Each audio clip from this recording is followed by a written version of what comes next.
వాగుల్లో నీరు రోజుకు తగ్గుతూ ఉండడంతో ఆ నీటిని నమ్ముకొని వ్యవసాయం చేస్తున్న అన్నదాతలు ఆందోళన చెందుతున్నారు.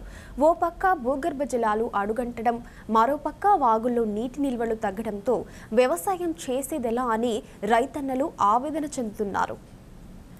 చిట్యాల, మొగుళ్లపల్లి మండలాల మధ్య నవాబుపేట గ్రామంలో ఉన్న చలివాగులో నీటి నిల్వలు రోజుకు తగ్గుతున్నాయి. వాగును నమ్ముకొని పంట వేస్తే నీళ్లు లేక ఇబ్బందులు పడుతున్నామని స్థానిక రైతులు ఆవేదన వ్యక్తం చేస్తున్నారు.